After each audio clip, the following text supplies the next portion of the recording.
Welcome back. Today we're going to be taking a look at topic 8.6, quadratic inequalities in two variables.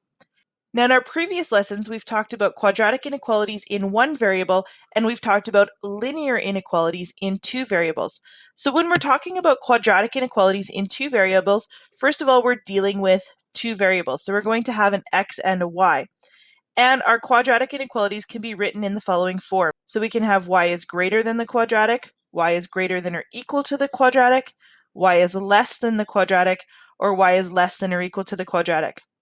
Now, again, similar to our linear inequalities in two variables, you're going to see that we have a solution range. So we're going to have a shaded area that will represent our solution.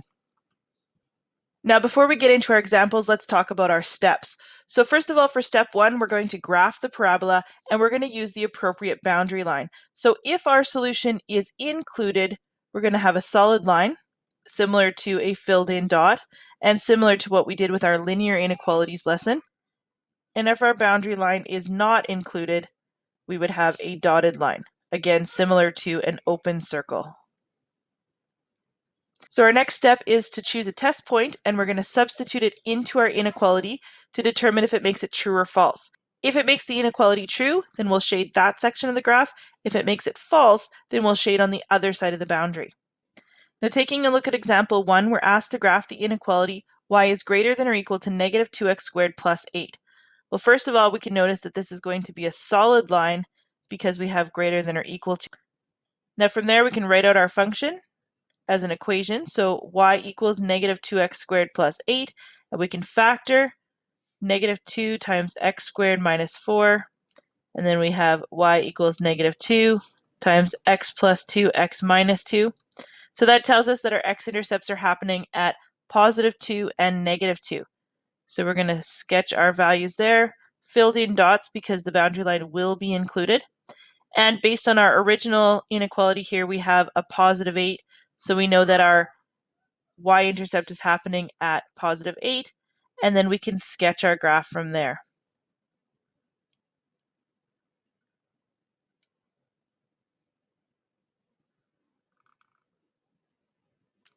Now I'm going to choose my origin as my test point. So 0, 0. And subbing that into our inequality, we have 0 and then negative 2 times 0 squared plus 8. And that leaves us with positive 8. And then we ask ourselves, is 0 greater than or equal to 8? And the answer is no. This is a false statement. So we plot our test point, and since that made our inequality false, we know that we need to shade on the other side of the boundary.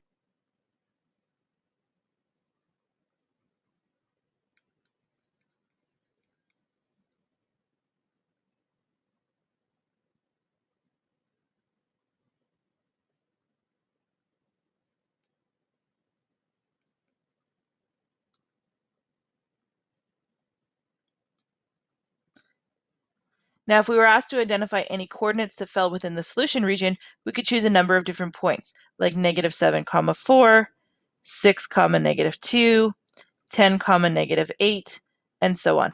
Any numbers or any coordinates that fall within that shaded area are part of our solution region. Now we could be asked to determine if a specific ordered pair is a solution to a quadratic inequality. And to do that, we're just going to substitute into our original inequality and see if it makes a statement true or false. So our first example here, we have negative 3 and 8. So we have our inequality of y and 3x squared minus 4, and we're going to see if y is greater than or equal to 3x squared minus 4. So subbing in, we have 8, and then we have 3 times negative 3 squared minus 4.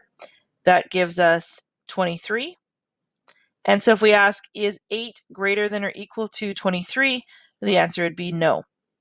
Taking a look at our next example, we have negative 5 and 12. So again, we're subbing into that original inequality. So we have 12, and then 3 times negative 5 squared minus 4, which gives us 71. And so then we ask, is 12 greater than or equal to 71? And again, the answer is no. Taking a look at our last example here, we have 0 and 5. So we have 5 and then 3 times 0 squared minus 4, which gives us negative 4.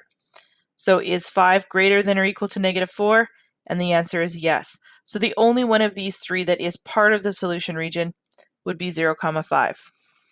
Now, taking a look at example 3, we're asked if the points on the graph y equals 4x squared minus 3x plus 7 are part of the solution for the inequality y is greater than 4x squared minus 3x plus 7. And the answer is no, because when we look at our inequality, it says greater than, not greater than or equal to, so we know the boundary line is not included, meaning the equation y equals 4x squared minus 3x plus 7 can't be included. So again, when we're talking about boundary lines, if the equation is included, we would have a solid line, and that would be indicated by either greater than or equal to or less than or equal to. And if the solution is not included, and if the equation is not included, then we would have a dotted line, which would be either greater than or less than. Now, taking a look at example number 4, we're asked to graph the inequality y is greater than x plus 2 squared. Well, first of all, we notice that this is y is greater than, meaning we're going to have a dotted line. Now, in order to graph this, we know that our vertex is going to be happening at negative 2, 0. And if we multiply our function out, we know that our y-intercept is going to happen at 4. And we know that our graph is opening up since a is positive. So we can do a quick sketch of our boundary line, again, remembering that that boundary line is dotted.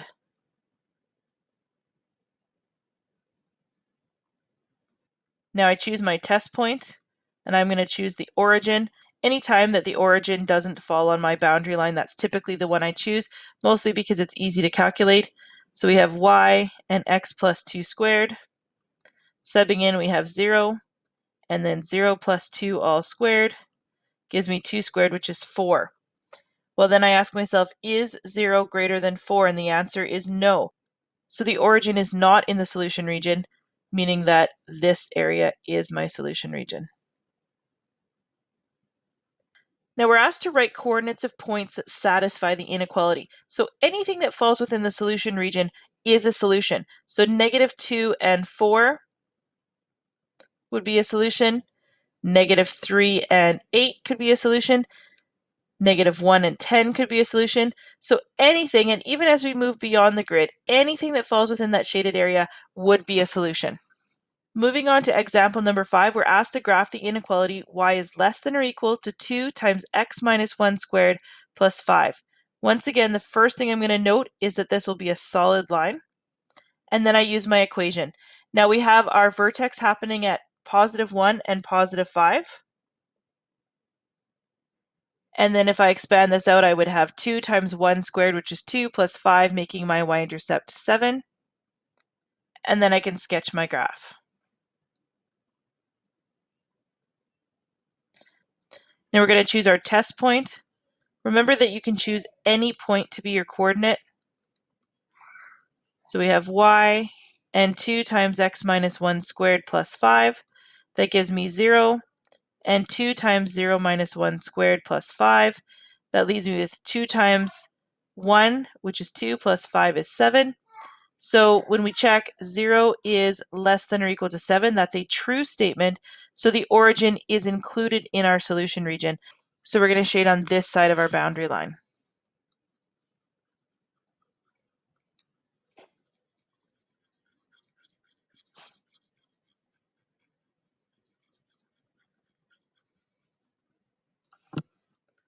And once again, being asked to find coordinates that satisfy the inequality, again, any points in our solution region. So we could have 5 and 1, we could have negative 8 and 2, we could have negative 6 and negative 6. Any of these values within the shaded area would be solutions.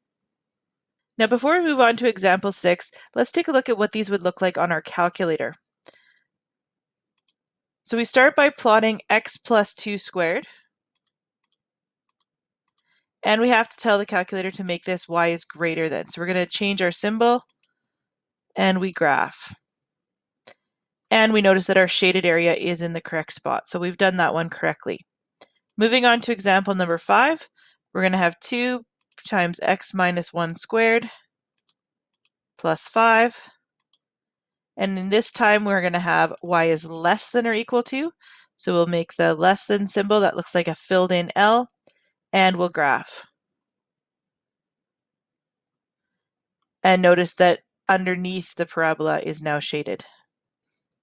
Now in example number 6, we're asked to work backwards. We're asked to go from our shaded inequality to our inequality statement. And so the first thing we're going to have to do is find the equation of our parabola and then use a test point to determine our inequality. So starting off here, we're going to find our vertex, and we have a vertex at 0, 1. And then we choose any other point on the graph, and we have two that are marked here, -2, 3 and 2, 3. So I'm going to go with 2, 3. And then we're going to use our vertex form, so y equals a times x minus p squared plus q. And subbing in, we're going to have our p and our q for vertex and x and y for our point. That gives us 3 equals a times 2 minus 0 squared plus 1, giving us 4a plus 1. And that gives us 3 minus 1 is 2. 2 equals 4a. Dividing by 4, we have 1/2 equals a.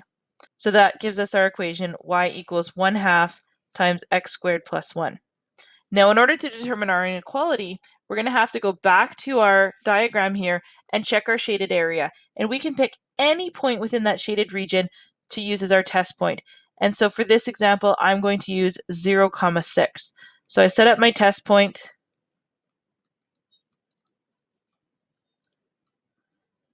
So we have y and 1/2 times x squared plus 1. And subbing in, we have 6. 1/2 times 0 squared plus 1 leaves me with 1. And we know that 6 is greater than or equal to 1. We're using greater than or equal to because this is a solid line. So then we can write our inequality, y is greater than or equal to 1/2 times x squared plus 1.